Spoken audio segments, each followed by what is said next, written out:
Hey, Shalom Makiam, this is Ariala. First off, I want to give all praise and glory to Yahweh, Bashem Yahweh Shai.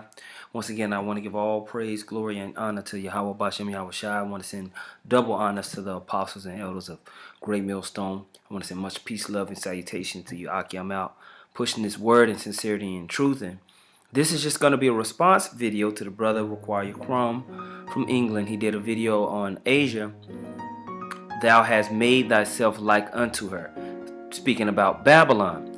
And he was having a discourse on how China and these other developing nations like India, developed nation like Japan, and the other emerging markets that are in Asia have taken on Western culture in order to forward itself in the so-called global economy, man. And they're doing it to their own detriment because they've taken on the ways of this Western society. Their countries are a cesspool, man. They're overpopulated, they're polluted because there's no laws. Everybody's dog eat dog trying to get a piece of this capitalistic system. And it's a predatory capitalistic system that's leading everyone into ruin because it's a system based off consumption. It's not based off true growth, which lasts generation to generation. This predatory capitalistic system is based off sucking, extracting all that it can from the current resource market available, man. And once you compound that over the course of 50 years, you'll have a dilapidated, broke, debt-laden, slave, polluted society. And that's what you see that's encapsulated the whole world. And Asia, as the other merchants of the earth, are described well in the scriptures. And it basically, the power of the word is just so evident because you see it playing out right before you on the planet Earth, man. And so China is a great example. Why? Because China, which is one of the foremost economies in the world, brother was bringing out how when you go study Mao Zedong, at the end of his rulership, he began to become more friendly to the West and wanting to incorporate Western ideas into their economy to increase trade. And so you go down when you read about them, and you brothers can read about them, man, and go into it and to the people who came after him, which led up currently into what you have in the People's Republic of China. Okay, real quick, I want to just quickly read this in 2nd Ezra, the 15th chapter and the 46th verse. It says, "And thou, Asia, that art partaker of the hope of Babylon, and art the glory of her person, woe be unto thee, thou wretch, because thou hast made thyself like unto her, and hast decked thy daughters in whoredom, that they might please and glory in thy lovers, which have desired to commit whoredom with thee." So all these small markets like Taiwan, you can even talk about North Korea, Cambodia, all these other smaller markets, India, Pakistan, that have been dealing with all the Philippines and that whole South China Sea region, basically through China, all these different nations have increased in Western culture, in Western life. Now they have McDonald's, now they have this, now they have that. And that's been a part of the detriment and downfall of that place. Why? Because this place, Western culture, America and Europe, lead the world in a way that's ungodly. That's why you have homosexuality, usury, murder, rape, robbery increase across the planet Earth, man, at record rates. Okay, let's get this point real quick.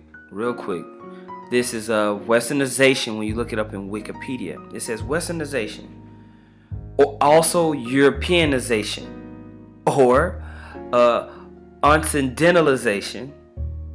Okay, from the word occident, which means Western world. Okay, it says it's a process whereby societies come under or adopt Western culture in areas such as industry. And in that, what Mao Zedong did, he took it away from being an agricultural society into being an industrialized society.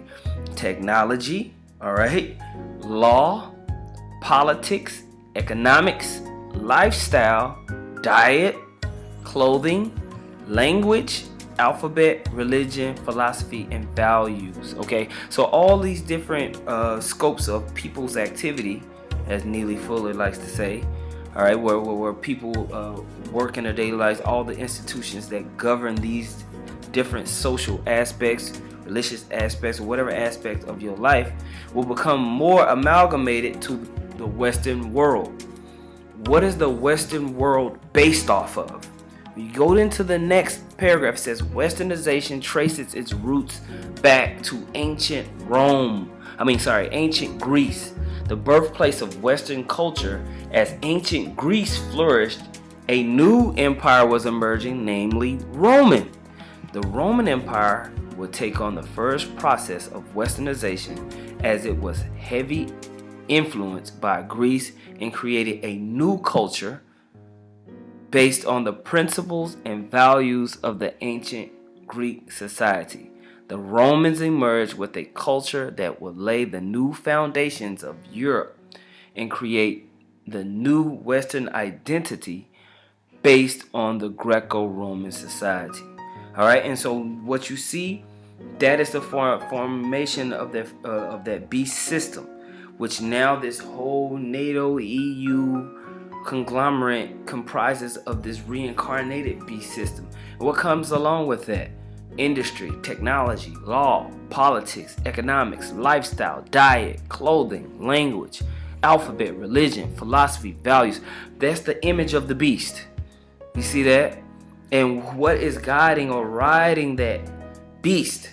America. This is Mystery Babylon. All right? And so American expansion, Americanization or Europeanization or Westernization or Romanizing a culture it ain't nothing new under the sun. And you see, along with Hellenization, you see all this influence of planet Earth, and Asia is a part of that, man. China is a big piece of this pie, man, that's going down right now. All right, and so along with drinking down that wine, worshiping that image, there's judgment reserved for that. And so when you go into verse 47, it says, "Woe be unto thee, thou wretch, because thou hast made thyself like unto her, and hast decked thy daughters in whoredom, that they might please and glory in thy lovers, which have always desired to commit whoredom with thee. Thou hast followed her that is hated in all her works and inventions. Therefore says the Most High, I will send plagues upon thee, widowhood, poverty, famine, sword, and pestilence, to waste thy houses with destruction and death. And the glory of thy power shall be dried up as a flower, and heat shall arise that is sent over thee," man. So in the next coming global collapse that these elites believe is gonna resurrect or invigorate their new world order agenda. No, in that collapse, all these markets that have attached themselves with Rome, with America and this whole beast system, with the EU, they're gonna all be dried up and collapsed, man. They're all gonna be wasted in thermonuclear fire, man. They're gonna fight each other. And the Most High is gonna put an evil thought in these men. All right, they're gonna wail. All right. So when these markets crash and everything happens, as you see the trade wars happen, because how did China start to move more closely to a Western economy? It didn't start really happening until later on into the early 90s, and led up when they got introduced or when they got added into the World Trade Organization. Okay. China's future trading power rests on 3 words: market economy status. At the end of 2016, certain rules governing how countries treat China in trade cases are set to expire.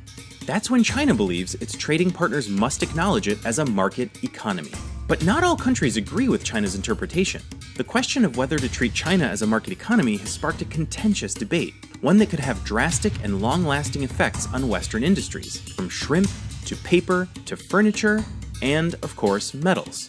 So to better understand all this, let's go back to 2001. That's when China joined the World Trade Organization.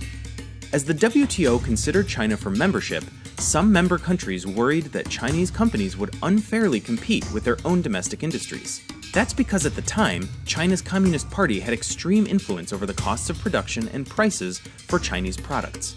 But the WTO system is meant to promote competition and non-discrimination in global trade. So if the WTO failed to address this disparity, China would have more easily dumped products into the US and other importing nations.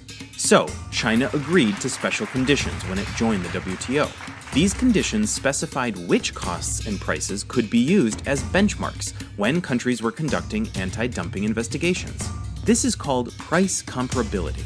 It gets pretty technical, but basically, if the investigating nation can prove the country or industry being examined does not operate under market principles, it doesn't have to accept the prices and costs that China uses. Instead, the importer can compare prices from similar nations. The current method treats China as a non-market economy, and this typically helps affected industries support their dumping claims. These conditions fall under Section 15 of what's called China's Protocol of Accession to the WTO, and they're set to expire on December 11, 2016. Based on the language of the agreement, China believes this expiration will automatically reclassify it from a reforming economy to a market economy. When you go to the World Trade Organization, I'm going to just read a little bit here in Wikipedia. It is an intergovernmental organization which regulates international trade.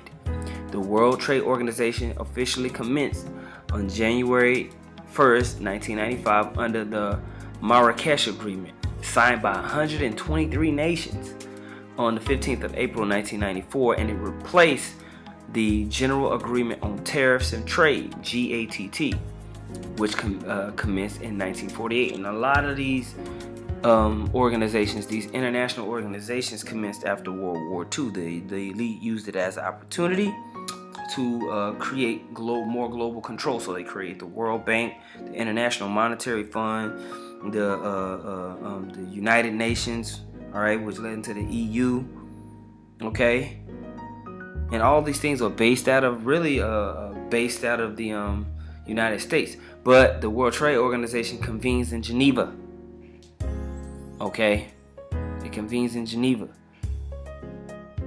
So back in 2000, I believe it's 2001. I'll put a video up. Oh, matter of fact, I have an article here. It says, what is a market economy status? Now, back in 2001, when China was trying to get into the World Trade Organization, you have to basically take certain agreements. You got to be like, okay, I'm willing to do this, I'm willing to do that, I'm willing to do this. But there still wasn't trust for China in the World Trade Organization amongst the US and Europe, right? So they had got put on something called non-market economy status, okay? It says a non-market economy is a foreign country that the U.S. Department of Commerce determines does not operate on market principles of cost or pricing structures. When this is the case, sales by the exporting country do not reflect fair value, and the Commerce Department can take that into consideration when investigating potential trade remedies against Chinese manufacturers for selling products in the U.S. at prices lower than what they sell for in China. China has argued that it should automatically be granted market economy status after the 15th anniversary of its accession into the World Trade Organization in December 2016. So in order for China to get into the WTO, they have to take an agreement to be put on non-market economy status. And that was set to be taken away at the end of 2016, December 2016, right? China's not happy that the EU hasn't granted it market economy status, which would have seen tariffs and duties greatly reduced for Chinese exports into Europe. When China joined the World Trade Organization 15 years ago, a provision was set to grant market economy status for China in the EU, the US and Japan in December 2016, so now. But the European Commission continues to be concerned about cheap steel coming from China, and it's currently looking at an alternate approach to trade deals with China. The UK, meanwhile, has been a supporter of opening up trade with China, and one British member of the European Parliament, Daniel Dalton, says the recent Brexit vote may spur opportunities in this regard. Well, I think one of the big reasons for the leaving the European Union was to grow our trade outside of the EU. So China is obviously the key market for that. So it's going to be in the UK's interest very much to foster as smooth trade relations as possible with China. I think the market economy status issue has got very politicised, even in the UK, because we have issues with our steel manufacturing in the UK as well. But I think in general, the UK approach would be probably to try and go beyond the EU in terms of the bilateral agreements and try and go straight to negotiating a free trade agreement with China, which is something I know China have been wanting to start negotiations with the EU for some time and have been sort of pushed back. So I think the UK will certainly be looking at better trade relations with China. With regards to market economy status, I think that possibly is a bit of a red herring. I think the UK will want to have as smooth relations as possible with China. The European Commission had originally been positive about the prospect of market economy status for China, but the wave of anti-dumping cases regarding steel products, 16 in all, has meant the door has been steadily closed on that. A European Commission spokesperson says that it regrets China's launching the WTO dispute. Jack Parrick, CCTV, Brussels. Since that time, the U.S. and Europe still won't recognize China's market economy status, which is creating tensions internationally, okay? And plus you have more tensions being added by Trump, but that's a whole nother argument, okay? So China has all these cheap goods. These other places are selling it for cheaper. They feel like they're getting ran out the market. So in order to create fair market value, these nations that deem their prices too low, they can put a tax on it, all right? And so that's what you're seeing happening right now, okay? China's trying to fight as hard as it can to integrate itself deeper and deeper and deeper into a sinking ship. Why? Because he's a washpot. Because he's a washpot. He doesn't have a mentality of total control. You see, when the nation of Israel rules, this whole economic system and how it's ran is going to be totally done away with, man. We're not going to try to integrate ourselves in with this current system. And that's how you know you have false leaders amongst Israel. Anybody that's trying to tell you to integrate with the beast system is wicked. Okay?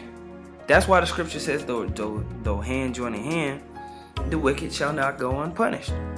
Here in Psalm 60 and 8 it says, Moab is my washpot. Over Edom will I cast out my shoe. Alright, and so Moab is not intended to be a world economic leader and dictate trade and its agreements. Moab is meant to serve and be told what to do. Just as Edom, man. That's why it says, I will cast out my shoe, reflecting, if you go and read in the book of Ruth 4, talks about when he was trying to sell that land, he took his shoe off and gave him a shoe, meaning he possessed that land. Alright, and just like we're going to possess Edom. Okay? These nations are meant to be ruled over, man, and a whole geoeconomic system is going to be reestablished, man. Alright? Now, more proof that these merchants of these cities are going to wail during that time. When you go into the book of Revelation, the 18th chapter, where it's talking about the downfall of Babylon the Great is fallen. All right, and how all the kings of the earth were going to sorrow that committed fornication with her. It's the same thing that we're reading there in 2nd Ezra, the 15th chapter, man. All right, because it's ingrained itself and encapsulated itself in Western culture, in Roman culture. When this place falls, they're going to fall with it. Okay? They're going to fall with it, man. Revelation 18 and 18, it says, and cried when they saw the smoke of her burning, saying, what city is like unto this great city? And they cast dust on their heads and cried, weeping and wailing, saying, alas, alas, that great city wherein were made rich all that had ships by the sea, and by reason of her costliness, in 1 hour she is made desolate. All right, because the U.S. is the number one buyer of Chinese goods, and China is the number 3 buyer of U.S. goods. So they're both benefiting from the current trade status, man, and they want to make it better. Okay? But the Most High is gonna have it where the whole thing is gonna come to naught, man. And it's gonna be beautiful, man. That's gonna be a beautiful thing, man. So, I just wanted to kind of add that in there, man. I'll probably add a couple of links in there. Let me see if there any more on this.